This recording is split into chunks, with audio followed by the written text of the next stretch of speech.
आज की क्लास में हम लोग न्यू चैप्टर स्टार्ट कर रहे हैं, that is biotechnology and it's applications.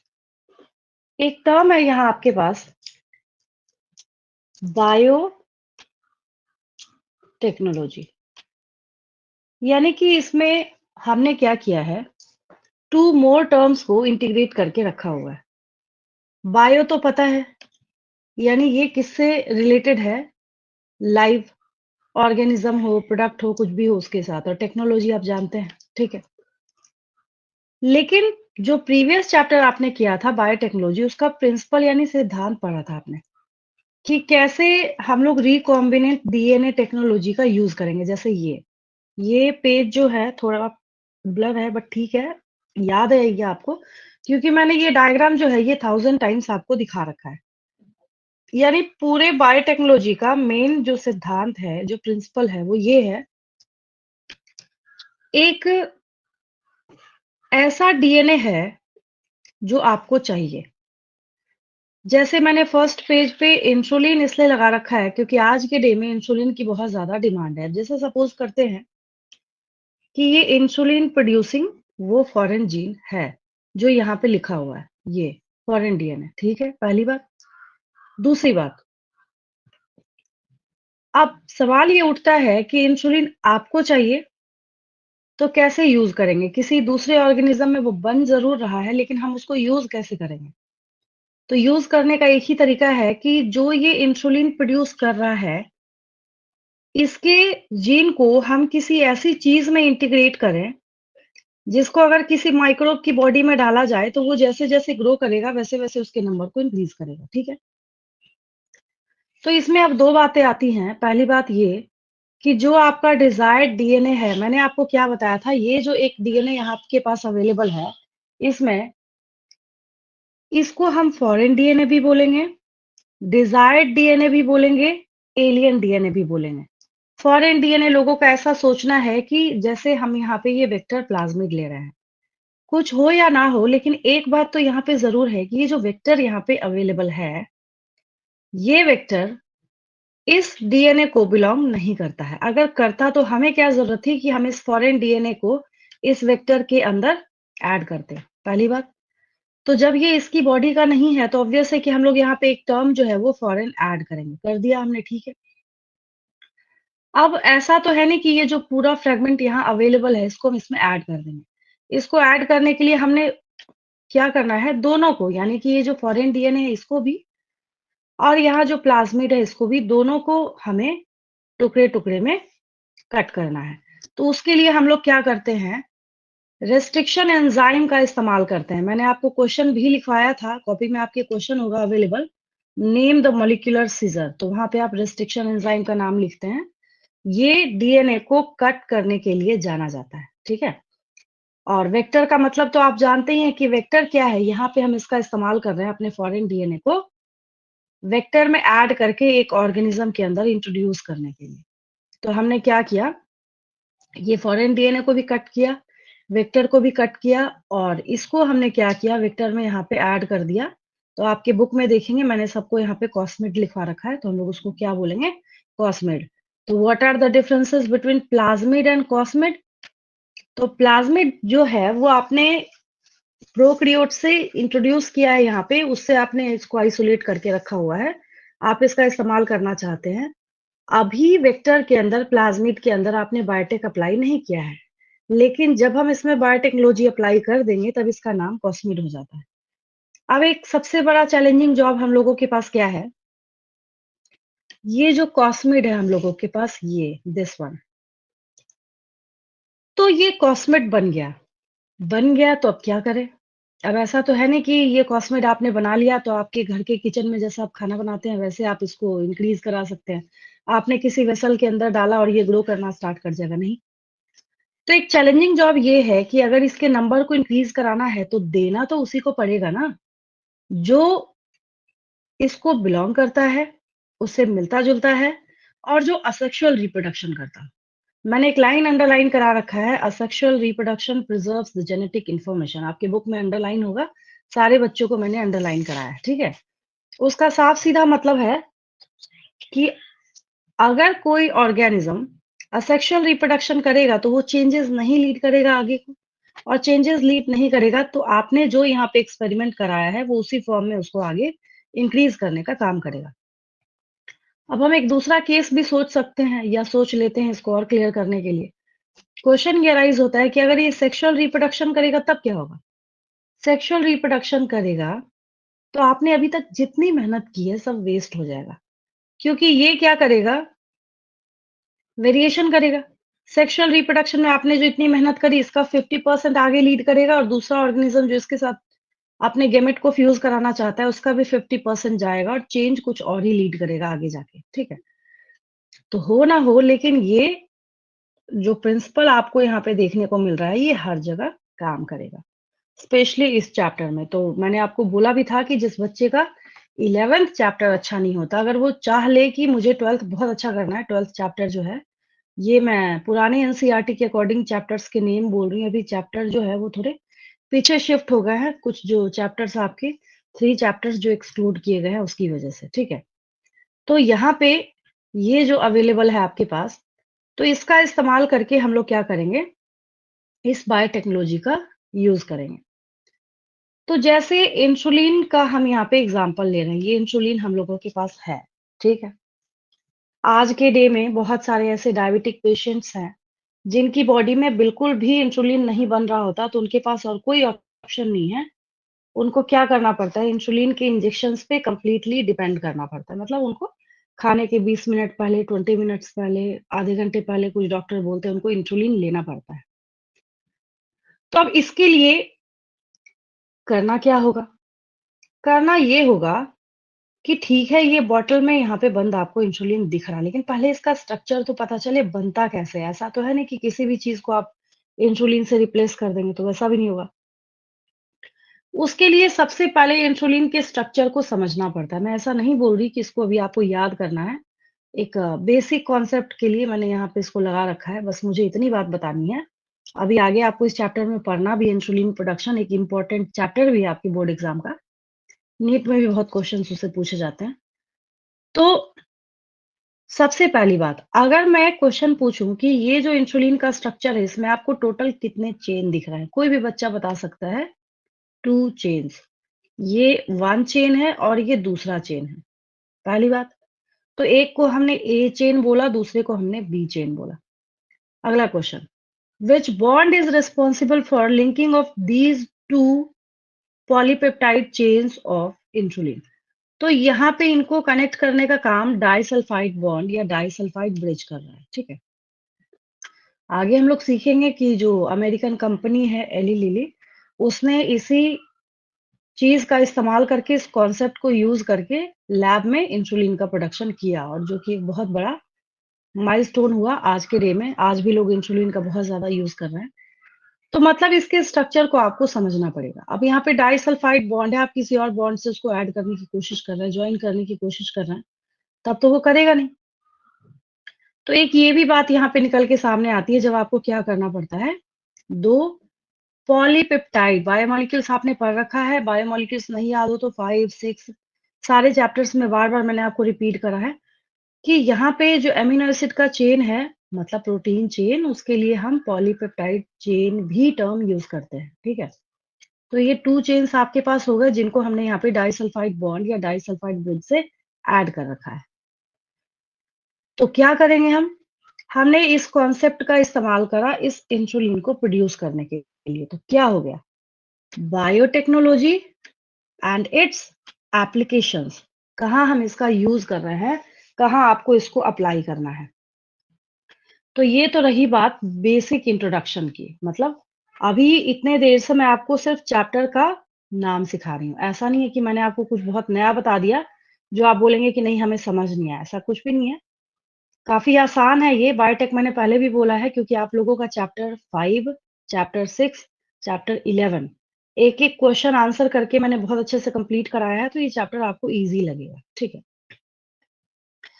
उसके बाद जब हम लोग आगे बढ़ते हैं, जब हम इसका एप्लीकेशन देख ही रहे हैं, तो एक और क्वेश्चन अराइज़ होता है कि जब आप बायोटेक्नोलॉजी देख रहे हैं, तो कहाँ यूज़ कर सकते हैं, कैसे इस्तेमाल कर सकते हैं, ठीक है?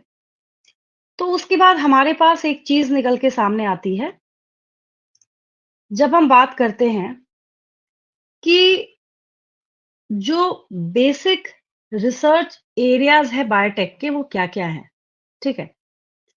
अब एक और यहाँ पे बात आती है कि ये डायरेक्ट क्वेश्चंस के अंदर आते हैं। आपको सीधा लिख दिया जाएगा, right a brief note on critical research areas of biotechnology, ठीक है? इससे ज़्यादा आपको लिखना भी नहीं है। ये सारी चीज़ें मैं आपको आगे जाके समझाऊँगी, अभी भी अगर समझा रही हूँ शॉर्ट में तो आपको समझ आएगा। जैसे as for example first point is providing best catalyst यानी एंजाइम। अब हम अगर एक छोटे से केमिकल रिएक्शन को भी लेते हैं, जैसे अगर बिल्कुल ही बेसिक और ज़ीरो लेवल का हम लोग यहाँ पे इस्तेमाल करते हैं, तो अगर मैं आपको समझाऊँ कि अगर आपको प्रोटीन को डाइजेस्ट करना है स्टमक में, उसके लिए कौन-सा एंजाइम चाहिए? पेप्सिन चाहिए। पेप्सिन नहीं अप्लाई करेंगे तो डाइजेशन नहीं होगा। तो मैं आपसे एक क्वेश्चन पूछ रही हूँ कि अगर हम उसको वो एंजाइम नहीं देंगे तो क्या वो जो केमिकल रिएक्शन भी हम उसको बोल सकते हैं, यानी प्रोटीन का जो कन्वर्जन होगा, प्रोटीन को जो तोड़ा जाएगा, तो क्या वो पॉसिबल है in the absence of pepsin? आप बोलेंगे नहीं ये तो पॉसिबल नहीं है। तो आप नहीं अप्लाई करेंगे तो नहीं होगा, पहली बात। अगर आप इसको दूसरे तरीके से समझना चाहते हैं, तो आपने डीएनए रेप्लिकेशन बहुत अच्छे से याद करके रखा हुआ है और डीएनए रेप्लिकेशन जो है, वो मैंने एक-एक लाइन उसका लिखवा रखा है आपको। अभी जो आपने चैप्टर 6 में पढ़ा है, वो ये पढ़ा है, ये आपका सेंट्रल डॉग्मा है। ये एक दूसरा टॉपिक मैं आगे सिखाऊँगी आपको, अभी इस पे ध्यान नहीं देना है। तो आपने जो सीखा है, डीएनए अगर खुद अपनी कॉपी बनाता है तो रेप्लिकेशन, डीएनए अगर आरएनए फॉर्म करता है तो ट्रांसक्रिप्शन, आरएनए अगर प्रोटीन बनाता है तो ट्रांसलेशन, ठीक है? तो डीएनए अगर डीएनए बनाएगा, तो आपको जो एंजाइम चाहिए दैट इज़ डीएनए पॉलीमरेज़। अब मैं आपको बोल रही हूँ कि आपको बिना डीएनए पॉलीमरेज़ के डीएनए से डीएनए की कॉपी बनानी है। पॉसिबल है ये? Not possible, impossible. अब ट्रांसक्रिप्शन है, मैं आपको ज़बरदस्ती बोलूँ कि नहीं आरएनए पॉलीमरेज़ नहीं दिया जाएगा, उसकी बजाय आपको ट्रांसक्रिप्शन कराना है, नॉट पॉसिबल। अब ट्रांसलेशन है, ट्रांसलेशन में मैं आपको बोलूँगी कि राइबोसोम नहीं दिया जाएगा, उसके बिना आपको कराना है, नॉट पॉसिबल, ठीक है? तो ये सारी चीज़ें जो है, ये बहुत इम्पोर्टेंट रोल प्ले करते हैं बायोटेक्नोलॉजी के अंदर। बायोटेक में तो बहुत ही ज़्यादा, क्योंकि यहाँ पे बिना एंजाइम के आप कुछ भी नहीं करा सकते। अगर आपको रेप्लिकेशन कराना है, तो आपको डीएनए पॉलीमरेज़ चाहिए ही चाहिए, ठीक है? तो इतने एग्ज़ाम्पल्स के बाद ये फर्स्ट पॉइंट तो आपको क्रिस्टल क्लियर हो गया होगा, जहाँ मैंने आपको लिखा है प्रोवाइडिंग बेस्ट कैटलिस्ट। बेस्ट पता है क्यों लिखा? Because each and every enzyme is specific. हर एक जो एंजाइम है, कैटलिस्ट है, वो किसी भी केमिकल रिएक्शन के लिए स्पेसिफिक होता है। जैसे एज़ फॉर एग्ज़ाम्पल अगर मैंने आपको बताया या आपने जो पढ़ के रखा हुआ है कि जो ये डीएनए पॉलीमरेज़ है, ये रेप्लिकेशन कराएगा, ठीक है? और मैं आपको ट्रांसक्रिप्शन कराने के लिए बोल रही हूँ कि नहीं कुछ नहीं मिलेगा, डीएनए पॉलीमरेज़ का इस्तेमाल करके ट्रांसक्रिप्शन कराना है, तो नॉट पॉसिबल, नहीं हो सकता है। जैसे मैंने पेप्सिन का एग्ज़ाम्पल दिया कि पेप्सिन का यूज़ करके आपको क्या करना है, प्रोटीन का डाइजेशन कराना है। और आप बोलेंगे नहीं हम कार्बोहाइड्रेट का इससे कराना चाहते हैं, नॉट पॉसिबल, नहीं हो पाएगा वो, ठीक है? देन उसके बाद है हम लोगों के पास creating optimal conditions through engineering for a catalyst to act. Optimal conditions का मतलब होता है जितने विंडो के बीच में आपका कैटलिस्ट काम करता है। जैसे अगर आप अपने बॉडी के एंजाइम्स के बारे में भी काम कर मतलब सोचते हैं, तो आपकी बॉडी के एंजाइम्स जो हैं वो सबसे अच्छा और बेस्ट काम करते हैं 37 डिग्री सी पे, ठीक है? तो 37 डिग्री पे जब वो काम करता है, आप अगर उसको सोचिए कि हम उसको 50 डिग्री पे काम कराएँ, दैट्स नॉट पॉसिबल। अगर ज़्यादा टेम्परेचर देंगे, तो एमिनो एसिड के बीच जो पेप्टाइड बॉन्ड होता है, वो टूट जाएगा और वो डीनेचर्ड हो जाएगा। अगर आप उसको कम टेम्परेचर प्रोवाइड करेंगे, तो कम टेम्परेचर प्रोवाइड करने से क्या होगा, वो इनएक्टिव हो जाएगा, वो तब भी काम नहीं करेगा। तो आपके पास क्या करना होगा मतलब ये तो मैंने बात करी किसके बारे में, टेम्परेचर के बारे में। अभी-अभी मैंने आपको ना पेप्सिन का एग्ज़ाम्पल बोला फर्स्ट वाले पॉइंट को क्लियर करने के लिए। तो मैं आपसे अगर क्वेश्चन पूछूँ कि क्या आप पेप्सिन को बेसिक मीडियम में काम करा सकते हैं क्या अल्कलाइन पीएच में? No, never. पेप्सिन जब भी काम करेगा एसिडिक पीएच में ही काम करेगा, 1.8 पीएच पे हाइली कंसंट्रेटेड जो HCl है वो अवेलेबल है कहाँ पे? आपके स्टमक के अंदर। वो उसी में काम करेगा, उसके सिवाय अगर आप उसको कोई पीएच देंगे तो वो वहाँ पे काम नहीं करेगा। तो एक और चीज़ यहाँ पे क्या निकल के आई आपके सामने कि आपको हर वैसी फैसिलिटी उसको प्रोवाइड करनी पड़ेगी जो उसको चाहिए। अगर आपको उसको टेम्परेचर ऑप्टिमम देना है तो ऑप्टिमम टेम्परेचर अप्लाई करेंगे तभी काम करेगा। अब आपने ऑप्टिमम टेम्परेचर दे दिया है लेकिन पीएच आप उसको नहीं दे रहे हैं सूटेबल। पीएच एसिडिक चाहिए तो अल्कलाइन दे रहे हैं, अल्कलाइन चाहिए तो एसिडिक चाहिए, एसिडिक दे रहे हैं तब वो काम नहीं करेगा। मतलब इसका बहुत वास्ट अगर आप देखें तो पूरा रेडियस है अगर आप इसको एक्सप्लेन करना चाहते हैं। थर्ड आपके पास है downstream processing technologies to purify the protein और ऑर्गेनिक कंपाउंड।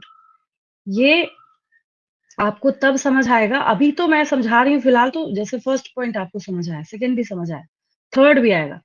लेकिन एक्चुअली क्या है, ये जो डाउनस्ट्रीम प्रोसेसिंग है, तो इसको हम लोग करेंगे डाउनस्ट्रीम प्रोसेसिंग को एक अलग से टॉपिक है आपके पास लास्ट में। तो उसमें आपको क्या करना होता है कि जो प्रोडक्ट आपको चाहिए, उस प्रोडक्ट को आपको क्या करना पड़ता है, प्यूरिफाई करना पड़ता है।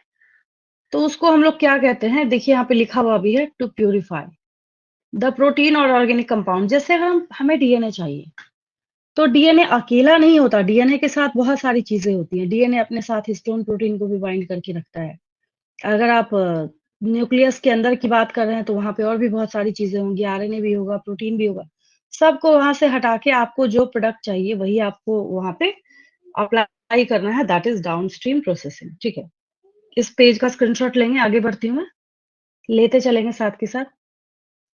देखिए अभी तक मैंने आपको क्या किया, ये इंट्रोडक्शन के लिए एक यहाँ पे मैंने डायग्राम प्लस इमेज की हेल्प ली, जहां मैं आपको सिखा रही थी कि जो ये बायोटेक है उसके एप्लीकेशन का क्या मतलब है। तो मैंने आपको सिखाया कि हाँ, ये इंसुलिन का स्ट्रक्चर है, इसको समझ आता है अगर आपको, तभी आप क्या कर सकते हैं, इंसुलिन का प्रोडक्शन कर सकते हैं। तो ये आपका फर्स्ट पेज था।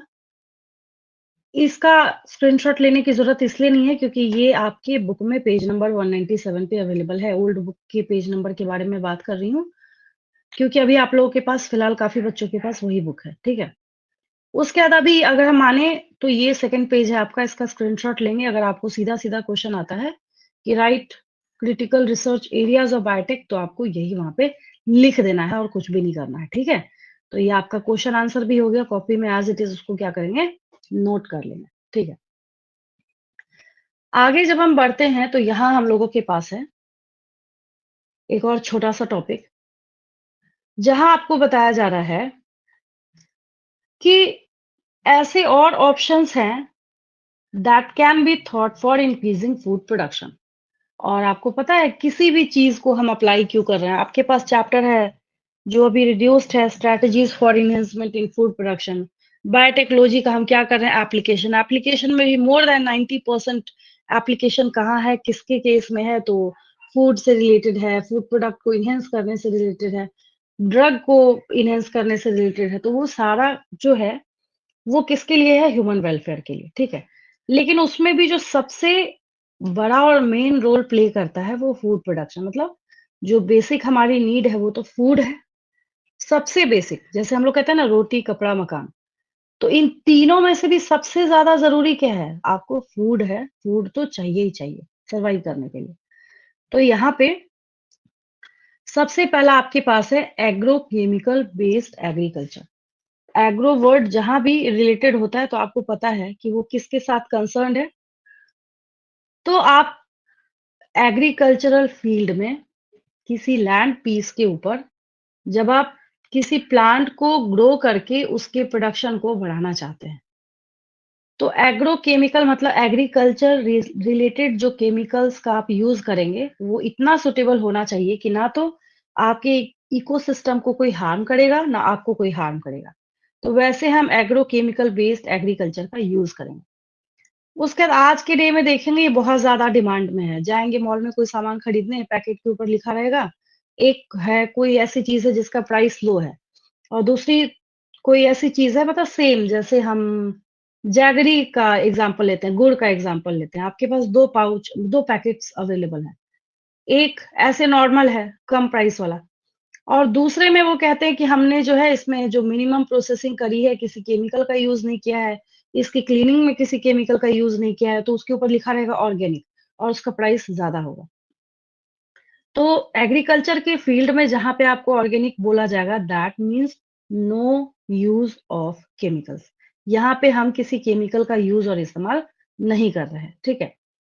फिर उसके बाद क्योंकि हम बायोटेक पढ़ ही रहे हैं, तो ऑब्वियस है कि हम लोग क्या बोल सकते हैं, genetically engineered crop based agriculture. ये भी मैंने आपको पहले भी बीटी कॉटन का एग्ज़ाम्पल समझा रखा है। आगे भी मैं आपको समझाऊँगी जहाँ पे हम जेनेटिक इंजीनियरिंग का यूज़ तो कर रहे हैं, लेकिन बहुत वाइज़ली, बहुत समझदारी से कर रहे हैं।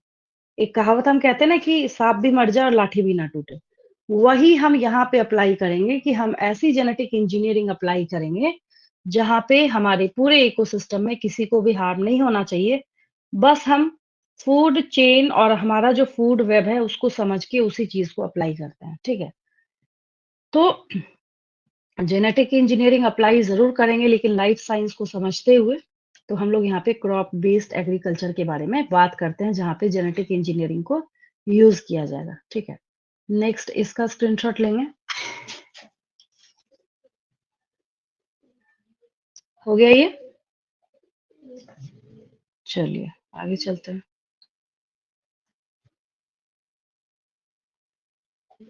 अच्छा, यहाँ इस पेज तक कोई डाउट किसी को समझने में कोई डाउट होगा तो पूछ लेंगे?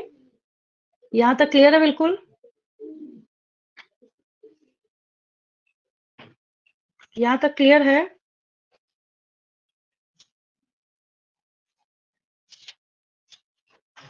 मेरी वॉइस जा रही है तो रिप्लाई भी करते चलेंगे, नहीं तो मुझे ऐसा लगेगा मैं दीवार को ही पढ़ा रही हूँ।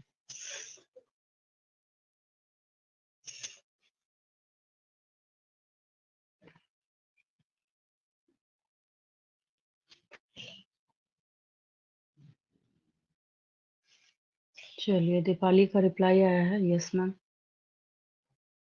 चलिए नेक्स्ट आगे चलते हैं हम लोग। ये मतलब ऐसे जब जीके की बात करते हैं ना, बचपन से आप पढ़ते आ रहे हैं कि who is father of green revolution, तो वहाँ पे एमएस स्वामीनाथन जो हैं, इनको फादर ऑफ ग्रीन रिवॉल्यूशन बोला जाता है। ये आप बहुत अच्छे से जानते हैं। लेकिन एक क्वेश्चन यहाँ पे अराइज़ होता है कि हम यहाँ पे रिवॉल्यूशन वर्ड आखिर यूज़ क्यों कर रहे हैं? क्रांति, हरित क्रांति हिंदी में कहते हैं इसको, ग्रीन रिवॉल्यूशन। कम टाइम में जब कभी भी रिवॉल्यूशन टर्म आता है ना, तो एक बात हमेशा याद रखिएगा कि इसका मतलब है कि कोई बहुत बड़ी ऐसी चीज़ हुई है जिसने बहुत कम समय लिया है। तो बहुत ही कम टाइम में ज़्यादा से ज़्यादा इन्होंने एग्रीकल्चरल फील्ड में प्रोडक्टिविटी को इंक्रीज़ करने का काम किया, तो इसकी वजह से हम लोग इनको फादर ऑफ ग्रीन रिवॉल्यूशन बोलते हैं। क्योंकि आपको पता है कि आज के डे में हमारी पूरी कंट्री में जो सबसे बड़ी प्रॉब्लम है ना, जिससे हर कोई परेशान है, चाहे हम परेशान हों, चाहे कोई पॉलिटिशियन परेशान हो, चाहे कहीं का कोई सीएम परेशान हो, हर कोई जो परेशान है वो किसकी वजह से? ह्यूमन पॉपुलेशन की वजह से। एक सीट के ऊपर मतलब अगर आप लगाइए 10,000 कैंडिडेट्स अगर कहीं किसी जगह पे बैठे हुए हैं, किसी कॉम्पिटिटिव एग्ज़ाम में, उसका रीज़न क्या है? पॉपुलेशन ज़्यादा है। ज़्यादा भी नहीं, बहुत ही ज़्यादा है, ठीक है? अगर आप कहीं किसी ऐसे इंस्टीट्यूट में जैसे आप नीट की तैयारी कर रहे हैं, तो आप उसमें एडमिशन चाहते हैं, तो आपको इतनी मेहनत क्यों करनी पड़ रही है? क्योंकि सीट्स कम है और कैंडिडेट्स बहुत ज़्यादा हैं, तो किसकी वजह से? पॉपुलेशन ज़्यादा है, तो कैंडिडेट ज़्यादा होंगे। अब आप खाने की कोई चीज़ देखते हैं, तो जिसकी डिमांड मार्केट में बहुत ज़्यादा है, तो ज़्यादा क्यों है? उसका प्रोडक्शन कम है और पॉपुलेशन बहुत ज़्यादा है। अब आपको एक जॉब चाहिए, आप उस जॉब के लिए 1 ईयर से तैयारी कर रहे हैं, प्रिपरेशन कर रहे हैं, इंटरव्यू दे रहे हैं, भई आप क्यों इतनी मेहनत कर रहे हैं? पॉपुलेशन बहुत ज़्यादा है। तो जब पॉपुलेशन ज़्यादा होगा, तो पॉपुलेशन कैसे इतना ज़्यादा हो रहा है? पॉपुलेशन के सर्वाइवल के लिए जो सबसे इम्पोर्टेंट रोल प्ले करता है, वो कौन है? फूड। मैंने अभी भी बोला कि सबसे फर्स्ट और बेसिक जो नीड है, वो क्या है? फूड है, ठीक है? तो एमएस स्वामीनाथन साहब ने देखा, बोला कि भई ऐसा है कि हमारे इंडिया में जो सबसे बड़ी प्रॉब्लम है, वो पॉपुलेशन की है, सबसे बड़ी प्रॉब्लम। और ये जो पॉपुलेशन है और पॉपुलेशन की जो इतनी ज़्यादा प्रॉब्लम है, तो इतनी ज़्यादा प्रॉब्लम होने की वजह से यहाँ पे क्या है, हम लोगों को ध्यान देना पड़ेगा किस चीज़ के ऊपर? कि ज़्यादा से ज़्यादा हमें प्रोडक्टिविटी के रेट को इंक्रीज़ करना है। किसी भी चीज़ को जब हम ग्रो कर रहे हैं, तो हमें इस बात का ध्यान रखना पड़ेगा कि कैसे हम कम समय का इस्तेमाल करते हुए, कम टाइम का यूज़ करते हुए, ज़्यादा से ज़्यादा उस चीज़ को प्रोड्यूस कर सकते हैं। ठीक है? तो ये चीज़ हम लोगों के पास आया, तो एमएस स्वामीनाथन साहब ने बोला कि हम लोगों को क्या करना पड़ेगा, एग्रीकल्चर के फील्ड में इतना ज़्यादा हमें ध्यान देना पड़ेगा कि कैसे हम कम टाइम में ज़्यादा से ज़्यादा चीज़ों को वहाँ पे प्रोड्यूस कर सकें, ठीक है? ये रहे आपके फादर ऑफ ग्रीन रिवॉल्यूशन, याद रखेंगे, MS Swaminathan, father of green revolution. और ऐसा नहीं है कि आप बायो पढ़ रहे हैं तो आपने आपने या बायो ने इसका कॉपीराइट लेके रखा हुआ, नहीं। आपको पता है यूपीएससी, बीपीएससी या कोई भी आप कॉम्पिटिटिव एग्ज़ाम देते हैं, उसमें भी आपसे ये क्वेश्चन्स जो हैं वो पूछे जाते हैं, ध्यान रखेंगे। तो आपको एक क्वेश्चन तो एटलीस्ट याद ही हो गया होगा, ठीक है। एक दूसरा पेज हम लोग यूज़ करके इनको यहाँ पे पेस्ट ही कर देते हैं ताकि जब भी आप देखें तो आपको याद रहे। इसका भी ले लीजिए स्क्रीनशॉट। ऐसे मैं एक बार क्लास एंड करते वक़्त ना सारे पेजेज़ एक बार आपको फिर से शो कर दूँगी, ठीक है? तो ये आपको याद हो गया, पहला लाइन आपको याद हो गया, ठीक है? फर्स्ट पॉइंट, देन हम लोगों के पास टर्म है टिश्यू कल्चर। ये टिश्यू कल्चर यहाँ भी टर्म है और जब आप पढ़ेंगे ना strategies for enhancement in food production वहाँ भी टिश्यू कल्चर है। अब हमें टिश्यू कल्चर की हेल्प क्यों लेने की ज़रूरत पड़ रही है यहाँ पे? तो कोई आपसे पूछे कि मुझे ना हिंदी में बिल्कुल साधारण शब्दों में समझाओ कि टिश्यू कल्चर का मतलब क्या होता है? आपको सेल्स को ग्रो करना है, बट आर्टिफिशियली ज़रूर लगा होगा वहाँ पे। तो आर्टिफिशियली कहाँ ग्रो करेंगे? फील्ड में तो करेंगे नहीं। क्योंकि अगर आप किसी भी सेल को ग्रो कराने की कोशिश कर रहे हैं, ग्रो कराना चाहते हैं, आपको ऑप्टिमम कंडीशन तो उसको देना ही पड़ेगा। ऑप्टिमम कंडीशन बोलने का मतलब है, उसको सूटेबल टेम्परेचर देंगे, उसको सूटेबल पीएच देंगे, सूटेबल मीडियम देंगे, सारी चीज़ें देंगे। तो जब लैब के कंडीशन में और लैब कंडीशन के लिए हम लोग इन विट्रो टर्म यूज़ करते हैं। याद आ गया आपको? तो इन विट्रो कंडीशन में यानी लैब कंडीशन में, जब आप उसको सारे सूटेबल कंडीशंस प्रोवाइड करा के सेल को ग्रो करना चाहते हैं, that process is known as tissue culture. कितना आसान हो गया। तो आपके पास कंक्लूजन क्या निकला? The process of growing cells. किसका प्रोसेस है? सेल को ग्रो करना चाहते हैं। How? Artificially. Where? In the lab condition. याद हो गया? The process of growing cells artificially in the laboratory और लैब कंडीशंस। तो लैब कंडीशंस के लिए मैंने आपको टर्म सिखाया है इन विट्रो। तो हम लोग इसको टिश्यू कल्चर कहते हैं। क्या कहते हैं? टिश्यू कल्चर कहते हैं। आपको पूछा जाएगा एग्जाम में एज इट इज, इसी लाइन को कॉपी कर देना। कॉपी क्या करना है? याद हो गया होगा आपको। The process of growing cells artificially in the lab conditions or laboratory or in vitro conditions is known as tissue culture। ठीक है? टिश्यू कल्चर जो है ये हम प्लांट वर्ल्ड के लिए भी यूज करते हैं और एनिमल वर्ल्ड के लिए भी यूज करते हैं। मतलब हम लोग इसको बॉटनी में भी अप्लाई करेंगे, हम लोग इसको जूलॉजी में भी अप्लाई करेंगे। Involves both plant cells and animal cells. ठीक है? फिर उसके बाद हम इतनी मेहनत कर क्यों रहे हैं? हम सेल को ग्रो करा रहे हैं। ग्रो कराने के बाद हम क्या कर रहे हैं? तो ग्रो जब हम करा रहे हैं, तो अगर हमारा मन करे कि हम उसकी 1000 कॉपीज़ बनाएँ, तो अगर हम इसकी 1000 कॉपीज़ बना रहे हैं, तो उतना ज़्यादा हम क्या कर रहे हैं? उसको प्रोड्यूस भी कर रहे हैं। तो हम लोग वहाँ पे क्लोन्स का प्रोडक्शन कर रहे हैं और बायो में क्लोन वर्ड हर उस जगह पे इस्तेमाल किया जाता है, जहाँ पे हम कुछ ऐसे प्रोडक्ट्स बना रहे हैं, जो कि जेनेटिकली बिल्कुल सिमिलर हैं। तो हम लोग उसको क्या कहते हैं? क्लोन कहते हैं। क्या कहते हैं? क्लोन कहते हैं। ठीक है? बिल्कुल जेनेटिकली सिमिलर होना चाहिए। जेनेटिकली कोई भी उसमें वेरिएशन वैराइटीज़ नहीं होनी चाहिए। ठीक है? अब इस पेज का भी लेंगे स्क्रीनशॉट। ये पेज भी याद हो गया होगा आपको। आगे बढ़ते हैं हम लोग।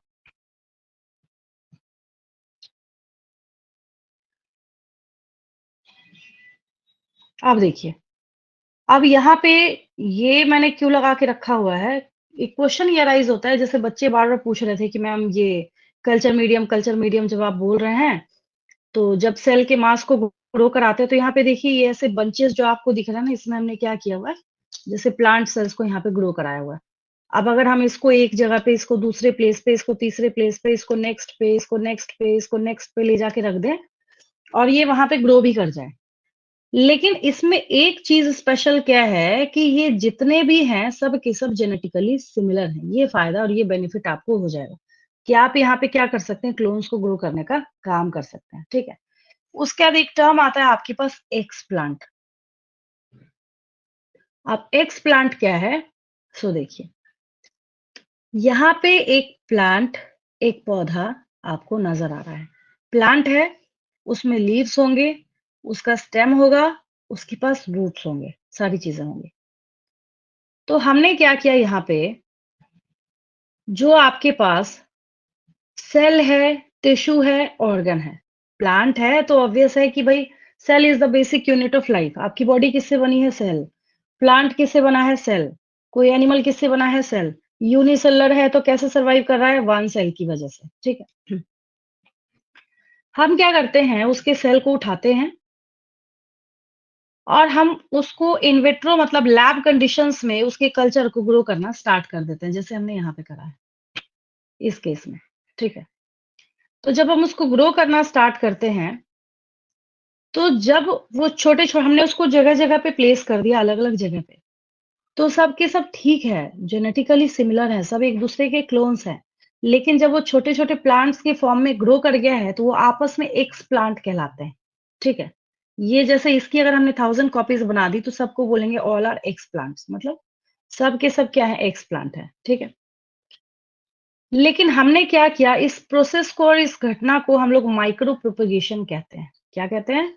माइक्रो प्रोपेगेशन हम लोग यहाँ पे टर्म यूज़ करते हैं इसके लिए। थोड़ा ब्लर है ये, स्क्रीनशॉट ले लीजिए समझने के लिए, ठीक है, लिखा हुआ एटलीस्ट पता चल रहा है।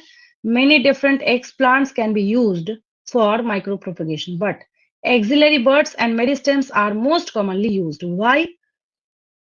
रीजन ये है क्योंकि प्लांट वर्ल्ड में, नॉट इन एनिमल वर्ल्ड, आपकी बॉडी में कहाँ मेरिस्टेमेटिक टिश्यू है? हम लोग नाम नहीं बोलते, तो ऐसी गलती नहीं करनी है।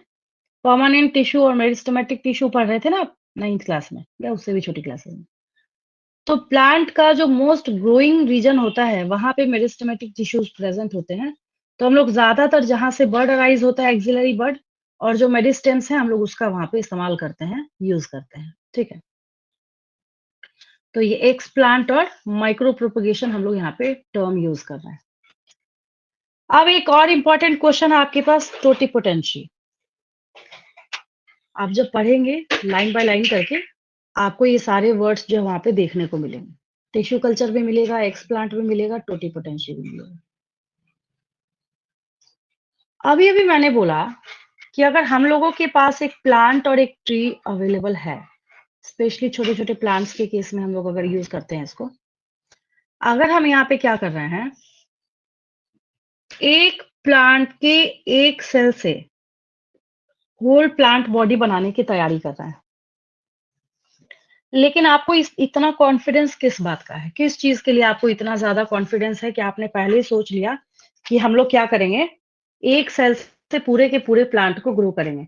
तो आपके कॉन्फिडेंस की वजह क्या है? You know that a cell is responsible for production of the whole plant body. आपको पता है कि हम उसके एक सेल से, आप मनी प्लांट ग्रो कर रहे हैं। आप अपने एक फ्रेंड के घर गए, आपने देखा कि उसके यहाँ मनी प्लांट जो है वो ग्रो कर रहा है। आपने बोला भाई ये तो बहुत अच्छा लग रहा है देखने में। आप वहां से कैंची से कट करके ले आए और आपने पानी में डाल दिया, वहां भी ग्रो करने लगा। तो आप तो लेके तो इसलिए आए थे ना, क्योंकि आपको पता था कि अगर आप उसको कट करके लेके आएंगे या उसके एक सेल को भी कहीं ग्रो करेंगे तो वो ग्रो करना स्टार्ट करेगा। ठीक है। तो ये क्षमता कुछ तो कहलाती होगी ना, ये कैपेबिलिटी या कैपेसिटी है, उसको कुछ तो बोलते होंगे। तो पहला जो यहाँ पे कॉन्सेप्ट क्लियर करेंगे वो ये करेंगे कि टोटिपोटेंसी इज द कैपेसिटी और capability of a plant cell to generate a whole plant body. मतलब टोटिपोटेंसी क्या है? वो क्षमता है, वो कैपेबिलिटी है, जिससे हम लोग क्या करेंगे, होल प्लांट बॉडी को बनाने का काम करेंगे। ठीक है। तो ये क्या हो गया आपके पास? टोटिपोटेंसी हो गया। क्लियर है बिल्कुल? क्या हो गया ये? टोटिपोटेंसी हो गया। हिंदी में अगर मैं बोलूं, किसी भी प्लांट सेल की वो कैपेबिलिटी, वो क्षमता जो कि पूरे प्लांट बॉडी को ग्रो करके बनाने का काम करता है, उसको हम टोटिपोटेंसी बोलते हैं। क्या बोलते हैं हम लोग उसको? टोटिपोटेंसी बोलते हैं। याद हो गया? ठीक है। The capacity to generate a whole plant body from any cell. और एग्स प्लांट अभी मैंने बोला ही, अभी जैसे मैंने आपको यहाँ पे एक पेट्री डिश के अंदर दिखाया, तो ये सब क्या है, ये सब एग्स प्लांट्स है। तो आप इसको ले जाके उठा के आप एक प्लेस पे जाके लगाए, ये ग्रो कर गया यहाँ पे, इसको दूसरी जगह पे प्लेस किया आपने, वो भी ग्रो कर गया। तो कौन सी क्षमता का यूज कर रहे हैं आप, किस कैपेसिटी का यूज कर रहे हैं, तो आपको पता है ये ग्रो करेगा। That capability is totipotency. उस कैपेबिलिटी का या कैपेसिटी का नाम हम लोग यहाँ पे टोटिपोटेंसी जो है वो रख रहे हैं, ठीक है। तो ये आपका हो गया टोटिपोटेंसी। अब इसके बाद जब आगे बढ़ते हैं हम लोग, तो फिर यहाँ पे सोमा क्लोन्स है। ये वर्ड्स जो है ना, ये बहुत नियरेस्ट है, बहुत करीब करीब है। मतलब बच्चे कंफ्यूज इसलिए करते हैं कि सोमा क्लोन्स में टोटिपोटेंसी लिखाते हैं, टिश्यू कल्चर में सोमा क्लोन्स लिखाते हैं। है ठीक है, बहुत नियर है, लेकिन थोड़ा सा याद रखिएगा। मैंने एक चीज क्लियर कर दी है, totipotency term is used for the capacity और कैपेबिलिटी ऑफ प्लांट्स है। ये कैपेसिटी और कैपेबिलिटी क्षमता के लिए यूज कर रहे हैं हम लोग। सोमा क्लोन्स, अब इसको थोड़ा ध्यान से कैच कीजिए, आपको आंसर मिल जाएगा। क्लोन्स मतलब गारंटी है कि वहां पे कुछ जेनेटिकली सिमिलर होंगे। वाई सोमा और सोमेटिक, हम लोग यहाँ पे सोमा और सोमेटिक वर्ड वर्ड इसलिए यूज कर रहे हैं क्योंकि यहाँ पे हम जर्म सेल का यूज ही नहीं कर रहे हैं। जो रिप्रोडक्शन में मैंने आपको बताया है कि जो दो टाइप के सेल है, उसमें से एक सोमेटिक सेल है और जर्म सेल है। तो somatic cell that never participates in the phenomena of reproduction, while germ cells that participate in the phenomena of reproduction। तो सोमैटिक सेल्स के क्लोन्स बना रहे हैं तो हम सोमा क्लोन्स बोलेंगे, बस इतनी सी बात है। तो the plants that are genetically identical are known as somaclones, मतलब X plants are also somaclones, ठीक है। क्या एप्लीकेशन कर रहे हैं हम लोग आज के यूज में। अब आप टोमेटो देखते हैं मार्केट में, जाएंगे मॉल वॉल में खरीदने, तो आपको नजर आएगा कि ऐसा लगेगा कि उसको आर्टिफिशियली किसी ने बना रखा है। उसका साइज भी काफी बिगर होगा, बिल्कुल रेड होगा वो, बिल्कुल यूनिफॉर्म होगा। टोमेटो है, बनाना है, एप्पल है, इन सबको आज हम लोग ग्रो करने के लिए, मतलब एक बहुत अच्छी वैरायटी का हमें पता चल गया कि ये प्लांट की वैरायटी जो है बहुत अच्छी है। हमें टोमेटो के किसी प्लांट के बारे में ग्रो पता चला कि ये जब ग्रो कर रहा है तो इसका ग्रोथ भी अच्छा है, इसका प्रोडक्ट भी अच्छा है, जो टोमेटो ये बना के दे रहा है वो भी अच्छा है। तो हम क्या करेंगे, उसके एक्स प्लांट्स का हम लोग यहाँ पे यूज करेंगे उसको ग्रो करने के लिए। तो ये उसके एप्लीकेशंस हैं, ठीक है। अब देखिए हम लोगों के पास यहाँ पे मेरिस्टेमेटिक टिश्यूज हैं। तो जो ये मेरिस्टेमेटिक टिश्यूज यहाँ पे हम लोगों के पास अवेलेबल हैं, तो ये प्लांट के ग्रोइंग रीजन पे प्रेजेंट होता है। कहाँ प्रेजेंट होते हैं ये ग्रोइंग रीजन पे प्रेजेंट होता है, जहां प्लांट सबसे ज्यादा ग्रो करता है। सबसे ज्यादा कहाँ ग्रो करेगा, एपिकल जोन में करेगा। आपको मैंने टाइप ऑफ मेरिस्टेमेटिक सेल और मेरिस्टेमेटिक टिश्यू कई बार दिखा रखा है मैंने आपको। मैं एक बार डायग्राम से शो कर देती हूँ, आपको तुरंत याद आ जाएगा। ऐसा नहीं कि कुछ नया है, आप जानते हैं इसको बचपन से। पहले भी जब बच्चे टिश्यूज पढ़ना स्टार्ट करते हैं ना, तो यहीं से बॉटनी स्टार्ट करते हैं। तो इस सीरीज में जब हम लोग आगे बढ़ते हैं, तो सबसे ज्यादा जो ग्रो करने वाला प्लांट का सेल है वो कहाँ दिखेगा आपको, उसके एपिकल पार्ट में दिखेगा। एपेक्स पे वो सबसे ज्यादा ग्रो करता है।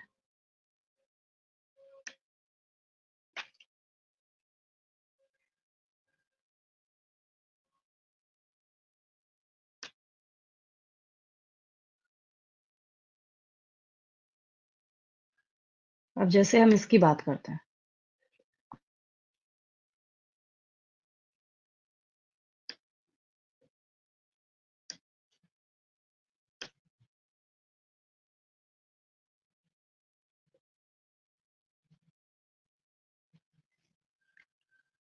ये तो छोटी क्लासेस वाली बात हो गई, बट ये है कि डायग्राम है तो और अच्छे से क्लियर होगा। ये हमारे पास प्लांट पार्ट का मतलब बहुत छोटा सा प्लांट जो शुरुआती स्टेजेस में ग्रो करना चाह रहा है, उसका एक रिप्रेजेंटेटिव डायग्राम है, ठीक है। स्टेम है, लीव्स हैं। अगर यहाँ सोयल सरफेस है तो उसके नीचे क्या है, ये उसके रूट्स हैं। आपने नोटिस करा होगा बिल्कुल टिप वाले पार्ट पे, एपेक्स वाले पार्ट पे प्लांट की जो ग्रोथ है बहुत ज्यादा है। लेकिन एक दूसरा क्वेश्चन भी तो है, क्या सिर्फ जो टिप वाला पार्ट है वही ग्रो करता है, क्या कहीं और ग्रो नहीं करता। तो आप बोलेंगे नहीं, एक नोड और दूसरे नोड के बीच का जो गैप है उसका डिस्टेंस भी तो बढ़ता है। तो जो टिप पे एपिक प्रेजेंट है meristematic tissue, that is apical meristem, that is responsible for increment of height. Then intercalary meristem, that is responsible for increasement of the gap between two nodes। और जो टर्म हम लोग यूज करते हैं the gap between two nodes के लिए, that is internode. तो हम क्या बोल सकते हैं, इंक्रीजेस इंटरनोड लेंथ। अब हमने बढ़ा दिया, ठीक है, हम इसकी लंबाई भी बढ़ा रहे हैं, नोड के बीच का डिस्टेंस भी बढ़ा रहे हैं। तो ऐसा तो है नहीं कि वो निडल लाइक बिल्कुल पतला ऊपर ग्रो करता चला जाता है। क्या उसकी चौड़ाई, उसके ब्रेथ नहीं, उसका गर्थ नहीं बढ़ता, क्या बढ़ता है। उसके लिए कौन रिस्पॉन्सिबल होगा, लेटरल मेरिस्टेम। बस यही 3 मेरिस्टेम तो पढ़ा है आपने बचपन से। तो ये मेरिस्टेमेटिक टिश्यूज जो है, इनका सबसे ज्यादा इस्तेमाल किया जाता है किस चीज के लिए, इनको ग्रो कराने के लिए। बहुत अच्छा डायग्राम है, इसका स्क्रीनशॉट लेंगे और अगर आपको समझाना हो तो वहां पे थोड़ा डायग्राम भी रिप्रेजेंट कर सकते हैं, तो आपके लिए आसान हो जाएगा। ठीक है, चलिए ले लिया होगा आपने इसका स्क्रीनशॉट। तो हम लोग यहाँ पे मेरिस्टेमेटिक टिश्यूज के बारे में बात कर रहे थे, जहां आपने लिखा कि ये प्लांट के ग्रोइंग रीजन्स पे प्रेजेंट होता है। और कौन कौन से ग्रोइंग रीजन्स हो सकते हैं, ये मैंने आपको अभी शो कर दिया। ठीक है, इसका भी ले लिया होगा आपने स्क्रीनशॉट। चलिए आगे बढ़ते हैं। अब इसके बाद बात आती है, जब आप सोमैटिक सेल समझ चुके हैं, तो अगर आपके पास एक प्लांट सेल की कॉलोनी है और दूसरे प्लांट सेल की कॉलोनी है, दोनों का आपने फ्यूज करके दो सेल अलग अलग स्ट्रेन से आपने उठाया, दोनों का हाइब्रिड बना रहे हैं, मतलब नेकेड प्रोटोप्लास्ट को फ्यूज करा रहे हैं आप, तो उसको हम लोग क्या बोलेंगे, सोमैटिक हाइब्रिड बोलेंगे। And this phenomena is known as somatic hybridization. बहुत आसान है। फिर से मैं वापस बोल रही हूँ कि आपने एक सेल लिया, ये किसी दूसरे प्लांट का है। फिर आपने क्या किया, एक दूसरा सेल लिया, ये किसी दूसरे प्लांट का है, और दोनों को आपने क्या कर दिया, फ्यूज करा दिया। फ्यूज कराया, तो फ्यूज कराने के बाद क्या होगा, दोनों के प्रोटोप्लाज्म को फ्यूज कराएंगे तो कुछ नया ही बनेगा। तो इसका नाम क्या हो जाएगा, ये सोमैटिक हाइब्रिड हो जाएगा। इस फेनोमेना का नाम क्या हो जाएगा, सोमैटिक हाइब्रिडाइजेशन हो जाएगा। ठीक है, बस यही बोल रही थी मैं इतनी देर से। Naked protoplast are fused to form somatic hybrid and this phenomena is known as somatic hybridization. ठीक है, उसके बाद हम लोगों के पास आता है जेनेटिकली मॉडिफाइड ऑर्गेनिजम्स। बिल्कुल नया एक टॉपिक स्टार्ट हो रहा है अब आपके पास, जिससे सबसे ज्यादा क्वेश्चंस पूछे जाते हैं। इसको अगर थोड़ा ध्यान से देख के आप समझेंगे तो आपको बात समझ आएगी कि ये बोलना क्या चाह रहा है। एक ऑर्गेनिज्म है जिसमें हमने अपने बेनिफिट के लिए, उसने थोड़ी बोला मेरे अंदर चेंज करो। वो क्यों बोलेगा, वो अच्छा वाला जी रहा है। तो वो ऑर्गेनिज्म जो है उसमें हम अपनी मर्जी से, जैसे आज के डे में काऊ की जितनी वैरायटी है, बहुत ज्यादा हाइब्रिडाइजेशन करते करते करते करते करते, मतलब उसका ओरिजिनल ब्रीड कौन सा था वो भूल चुके हैं लोग। ठीक है, तो जब आप किसी ऑर्गेनिज्म के अंदर कोई जेनेटिक मॉडिफिकेशन कराते हैं फॉर योर डिजायर्ड प्रोडक्ट और for your desired result, that organisms are known as genetically modified organism। Any organism whose genetic material has been altered using genetic engineering। कितना आसान हो गया, फिर से वापस मैं बोलूं, देखिए, ऐसा ऑर्गेनिज्म जिसके, अब जेनेटिकली है, इससे जेनेटिक मटेरियल याद कीजिए, ऐसा ऑर्गेनिज्म जिसके जेनेटिक मटेरियल को आपने ऑल्टर किया है जेनेटिक इंजीनियरिंग का इस्तेमाल करके, उस ऑर्गेनिज्म को हम जेनेटिकली मॉडिफाइड ऑर्गेनिज्म बोलते हैं। बिल्कुल क्रिस्टल क्लियर डेफिनेशन है यहाँ पे। इस पेज का स्क्रीनशॉट ले लें।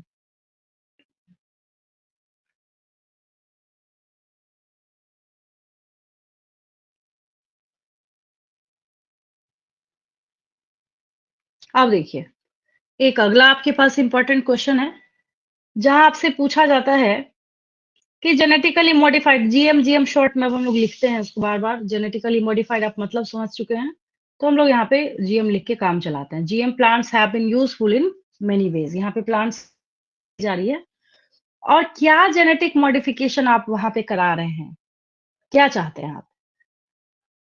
तो आपने एक प्लांट लिया, तो सबसे पहली जो आपकी विश होगी वो ये होगी कि भाई हम जो एग्रीकल्चरल फील्ड में किसी पौधे को लगा रहे हैं ना, इसके ऊपर आंधी तूफान बारिश ठंड गर्मी का असर कम से कम हो। अगर बिल्कुल साधारण भाषा में मैं आपको बताऊँ तो। तो हमने यहाँ पे पॉइंट निकाला made crops more tolerant to abiotic stresses. Abiotic मतलब अब ठंड है, ड्राउट है, सॉल्ट है, हीट है, ये सब कोई लिविंग कंडीशंस तो है नहीं, ये नॉन लिविंग कंडीशंस हैं। तो इनसे बचाने के लिए जब हम क्या कर रहे हैं, क्रॉप्स को तैयार कर रहे हैं, तो आपने जेनेटिक मॉडिफिकेशन तो किया है, लेकिन कैसा जेनेटिक मॉडिफिकेशन किया है? तो आपने ऐसा किया है कि उसके ऊपर किसी भी अबायोटिक, एक्सट्रीम, एडवर्स कंडीशन का कोई भी फ़र्क नहीं पड़ना चाहिए, ठीक है? तो उसके लिए हम लोग यहाँ पे यूज़ कर रहे हैं, मतलब आप अबायोटिक स्ट्रेस में कुछ भी लिख सकते हैं। कोई भी चीज़ मैंने इतना लिखा है तो आप इससे भी ज़्यादा लिख सकते हैं, कोई दिक्कत नहीं है उसके लिए। फ्लड भी लिख सकते हैं, फ्लड लिख दीजिए इसमें। हालाँकि फ्लड से तो बचेगा नहीं। सूखा, ड्राउट मतलब क्या होता है? बच्चे बोलते हैं मैम इसकी मीनिंग बता दीजिए। ड्राउट मतलब सूखा होता है, ड्राई होता है, ठीक है? पहला पॉइंट क्लियर हो गया। दूसरा, हम चाहते हैं कि भई हम ऐसा प्लांट नहीं कि उसके ऊपर ना कि उसका हमें ज़्यादा से ज़्यादा इस्तेमाल ना करना पड़े, हम खुद ही उसको पेस्ट रेसिस्टेंट बना दें। कहावत है ना लोहे को लोहा काटता है, तो प्लांट के अंदर ही हम ऐसा जीन वहाँ पे इंट्रोड्यूस करके रख देंगे कि वो क्या करेगा खुद ही फाइट करता रहेगा। आगे जाके मैं आपको आरएनए इंटरफेरेंस समझाऊँगी, अच्छे से आपको समझ आ जाएगा, ठीक है? आप ऐसा बनाना चाहते हैं प्लांट को यानी जेनेटिकली मॉडिफाइड प्लांट को कि आपको जो पोस्ट हार्वेस्ट लॉसेस है वो कम से कम हो। हार्वेस्टिंग जब आप उसको कंप्लीटली वहाँ से हार्वेस्ट कर रहे हैं, तो आप पिछले साल जो आपने रिकॉर्ड करा था, उससे कम लॉस हो, उसके अगले साल करें मतलब ऐसा मॉडिफिकेशन कराते चले जाएँ कि आपको प्रोडक्शन जो है, यील्ड जो है वो ज़्यादा से ज़्यादा मिले, ठीक है? देन 4th आपके पास है increases efficiency of mineral uses by plants. अब आप प्लांट को किसी सॉइल सरफेस पे आपने उसको लगा रखा है। लेकिन लगाने के बाद एक और चीज़ आपके पास क्या है, कि आपने लगा तो रखा है, लेकिन जितना उसको मिनरल इस्तेमाल करना चाहिए, वो नहीं इस्तेमाल कर पा रहा, तो प्लांट को जैसा ग्रो करना चाहिए, वो नहीं कर पाएगा। तो आपको क्या करना है, उसकी एफिशिएंसी को भी इंक्रीज़ करने का काम करना है, ठीक है? फिर है enhanced nutritional value of food for example vitamin A enriched rice, biofortification. ये क्या है अभी देखिए तुरंत आपको 1 मिनट में समझ आएगा। बायोफोर्टिफिकेशन स्ट्रैटेजीज़ वाले चैप्टर में भी है, उसका बहुत सारा पोर्शन यहाँ पे कवर किया गया है, ठीक है? तो आपको बायोफोर्टिफिकेशन का मतलब मैं एक इमेज से समझाती हूँ। ऐसे हवा में बोलूँगी तो आपको समझ नहीं आएगा।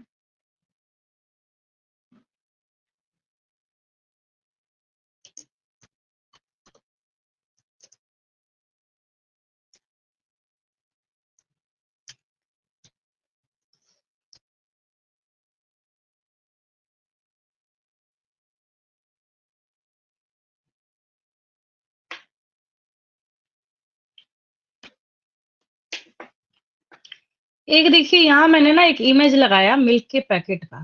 1 मिनट इसको इधर लेके आऊँ मैं। हाँ, ये रहा। अभी अगर आप यहाँ देखेंगे ना, आपने शायद इसके पहले कभी ध्यान नहीं दिया होगा, आज के बाद से दीजिएगा। यहाँ लिखा हुआ है FORTIFIED, थोड़ा ब्लर है इसलिए मैंने स्पेलिंग भी बोल दिया। Fortified with vitamin A and vitamin D. भाई दूध में तो पहले से विटामिन ए और विटामिन डी होता है, ये फोर्टिफाइड लिखने की क्या जरूरत थी? तो जब हम किसी चीज में एडिशनल, चाहे हम विटामिन ऐड करें, चाहे हम प्रोटीन ऐड करें, चाहे हम आयरन ऐड करें, कुछ भी ऐड किया जा सकता है, ठीक है? तो उसके लिए हम लोग यहाँ पे टर्म क्या यूज करते हैं, बायोफोर्टिफिकेशन। क्या यूज करते हैं हम लोग? बायोफोर्टिफिकेशन टर्म हम लोग वहां पे यूज करते हैं। आप आयुर्वेदिक ऑयल खरीदेंगे मार्केट में से, तो आप देखेंगे उसके बॉटल के ऊपर मेंशन उन्होंने किया हुआ है कि बायोफोर्टिफाइड विद एक्स्ट्रा 21% प्रोटीन। क्या मतलब है इसका? भाई प्रोटीन कंटेंट तो पहले से ही होता है उसमें, उन्होंने एक्स्ट्रा जो है उसमें प्रोटीन कंटेंट बढ़ाया। मतलब नेचुरल से ज्यादा जब आप उसमें ऐड कर रहे हैं, तो हम लोग उसको क्या बोलते हैं, हम लोग उस प्रोसेस को, उस घटना को बायो फोर्टिफिकेशन कहते हैं। बहुत सारी चीज़ों पे आपको देखने को मिलेगा, जैसे कोई बोलता है कि इसमें क्या है, प्रोटीन बहुत ज़्यादा है इसमें। जैसे ब्राउन राइस के बारे में बात करें तो वो लिखा रहेगा बायो फोर्टिफाइड विद एक्स्ट्रा कुछ अमाउंट लिखा रहेगा, सपोज कीजिए 7%, 10%, 12% एक्स्ट्रा आयरन, और उसका कलर भी ब्राउन किस वजह से हो जाता है, क्योंकि आपने क्या किया वहां पे, किसका यूज किया है।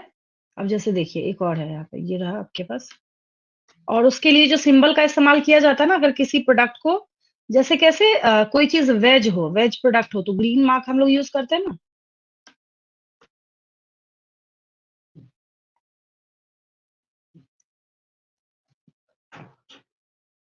अब ये देखिए, अब लिखा है इसने cold pressed with vitamin A and D, इसमें एक्स्ट्रा यूज किया, ये सिंबल है उसका।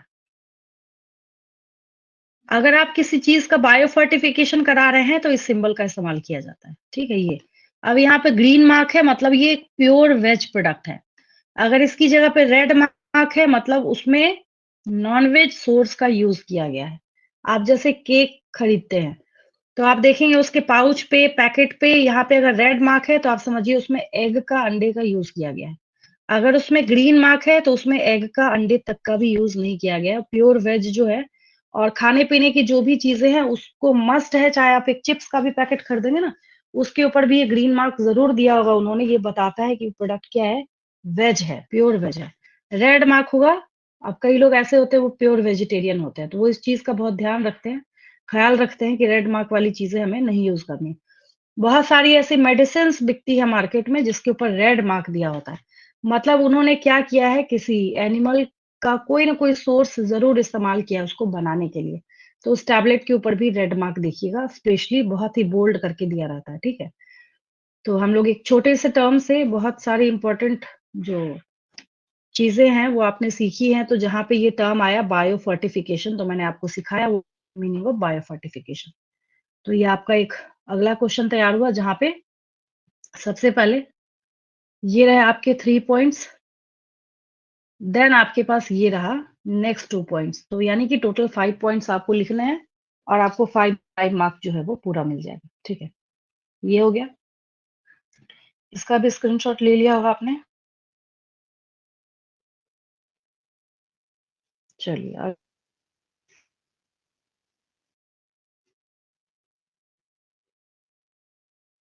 अब देखिए, एक स्टोरी है वो के पास, बीटी कॉटन। जब आप माइक्रोब्स इन ह्यूमन वेलफेयर पढ़ रहे थे ना, वहाँ भी पढ़ाया था मैंने, क्विक समझ आएगा आपको। स्टोरी ये है, ये रहा आपके पास कॉटन प्लांट, आपकी बुक का ही डायग्राम है, ठीक है?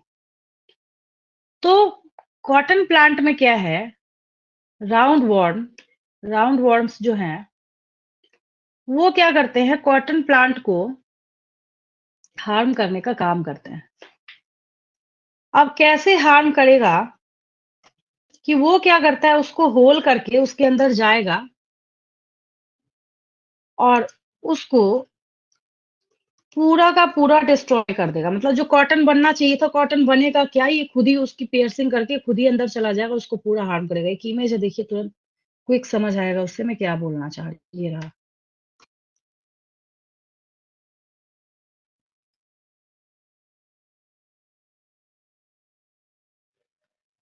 अब ये एक बॉल वॉर्म है, ये क्या कर रहा है,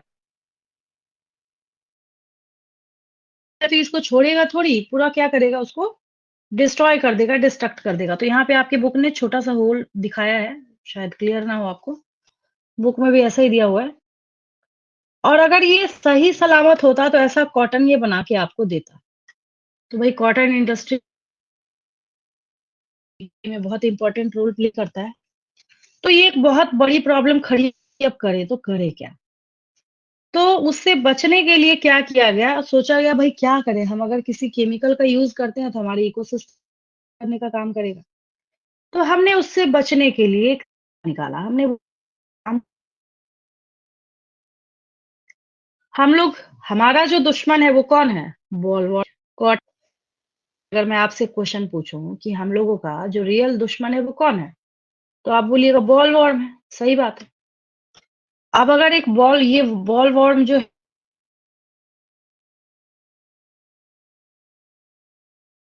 दुश्मन ढूँढेंगे ना, कहावत कहते हैं ना कि जो दुश्मन का दुश्मन होता है वो हमारा।